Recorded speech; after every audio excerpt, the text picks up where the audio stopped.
Silence, silence. As I struggle along, they say I have nothing, but they ఏమిటి మీ ఆరోపణలు కోర్టుకి వివరించండి. ఇతను మా స్ట్రీట్స్ లోకి వచ్చి బలవంత మత మార్పిడి చేస్తున్నాడు సార్. ఇతను చేస్తున్న ఆరోపణలు నిజమేనా? మీరు బలవంతముగా మత మార్పిడి చేశారా? నన్ను మనస్ఫూర్తిగా ఆరాధించే వాళ్లే నాకు కావాలి. నాపై ఇష్టం లేకుండా నన్ను ఆరాధించేవాళ్ళు నాకు అవసరం లేదు అని బైబిల్లో స్పష్టంగా రాసి ఉంది. అలాంటప్పుడు బలవంతంగా ఎలా మారుస్తాం?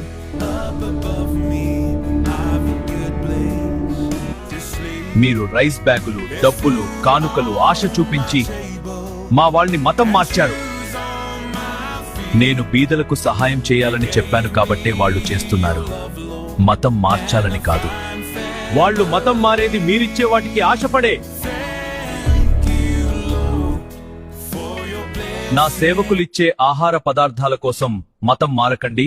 నేనిచ్చే నిత్య జీవం కావాలనుకుంటే మాత్రమే నా దగ్గరకు రండి. యేసుని నమ్మితే మీ రోగాలు పోతాయి, మీ సమస్యలు పోతాయి అని ప్రచారం చేసి మతం మార్చడం తప్పు కాదా? నన్ను నమ్మే వారికి కలిగే మేలులు, ఆశీర్వాదాలు గురించి చెప్పడం తప్పంటారా?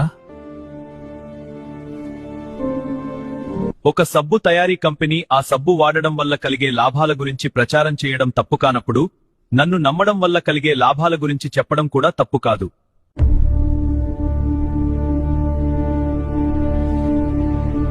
మీరు మా వీధుల్లోకి వచ్చి మత ప్రచారం చెయ్యొద్దు, మాకు చెప్పొద్దు. నేను నా సేవకులకు అదే చెప్పాను, వినేవారికి చెప్పండి. వాదించేవారి ఎదుట మీ పాదాల ధూళి దులిపి వచ్చేయండి అని. నా ప్రేమ, నా త్యాగం, నా బోధలు, నా ఆజ్ఞలు నచ్చితే వస్తారు, నచ్చకపోతే రారు. ఇందులో బలవంతం ఏమి ఉంది?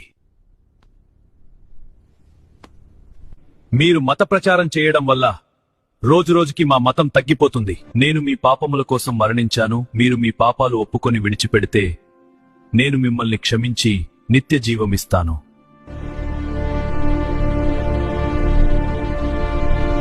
ఇప్పుడు నేను మీకు సువార్త ప్రకటించా కదా, మీరు మీ మతం మార్చుకుంటారా?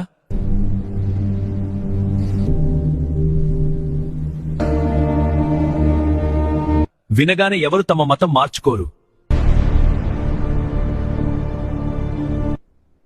బలవంతపు మత మార్పిడి అని చెబుతున్న ఈ కేసులో సరియైన ఆధారాలు లేనందువల్ల కేసు కొట్టివేయడం జరిగింది.